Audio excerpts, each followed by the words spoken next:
Epistily nosoratan'i Jakoba, toko 1.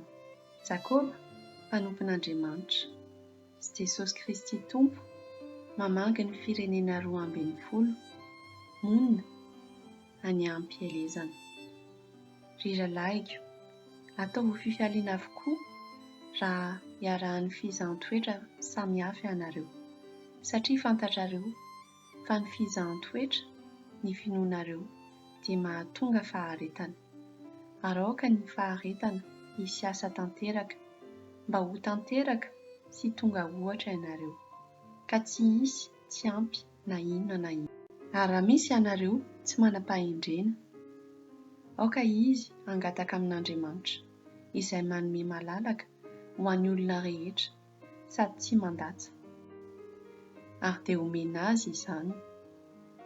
Nefa aoka hangataka amin'ny finoana izy, ka tsy hanahana akoriny, fa izay mihanahana dia toy ny alon-dranomasina entin'ny rivotra ka atopatopany.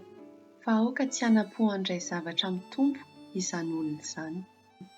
Olona miroho saina izy, miovaova amin'ny alehany rehetra.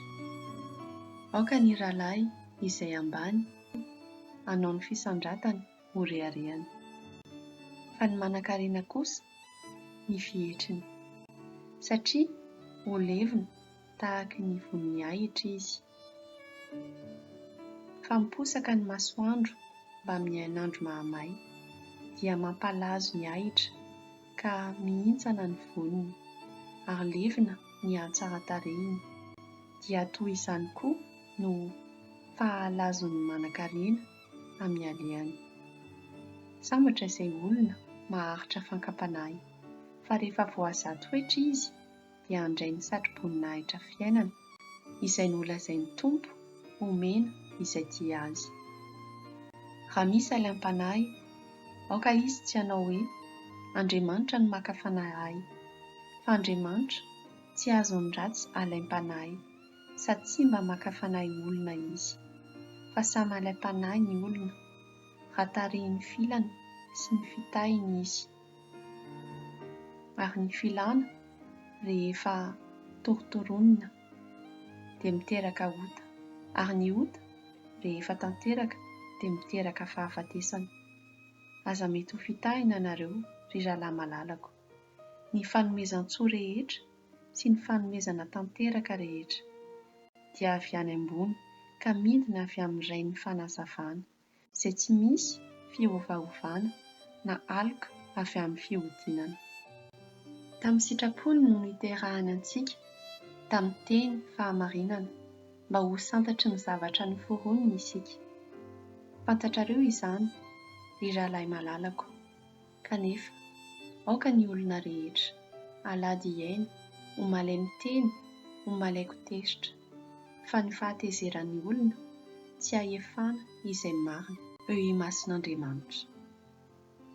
Ka ario ny fahalotoana sy ny lolo-po rehetra, ary ekeo amin'ny fahalemem-panahy ny teny nambolena, izay mahavonjy ny fanahinareo. Fa aoka ho mpankatoa ny teny ianareo, fa aza mpiaino fotsiny ihany ka mamitaka ny tenanareo. Fa raha misy mpiaino teny nefa tsy mpankatoa, dia toy ny olona mizany tarehiny eo amin'ny fitaratra izy, fa mijery ny tenany izy dia lasa, ary miaraka amin'izay dia adiny ny tarehiny. Fa izay mandinika ny lalàna tanteraka dia ny lalàn'ny fahafahana, ka maharitra amin'izany raha tsy mpiaino manadino fa mpanao ny asa, dia ho sambatra amin'ny asany izany olona izany. Raha misy manao azy ho mpivavaka nefa tsy manome ny vavany fa mamitaka ny fony, dia zava-poana ny fivavahan'izany olona izany. Izao ny fivavahana madio sady tsy misy loto eo anatrehan'Andriamanitra iray, ny mamangy ny kamboty sy ny mpitondra tena amin'ny fahoriana, sy ny miaro ny tena tsy hisy petipetina avy amin'izao tontolo izao.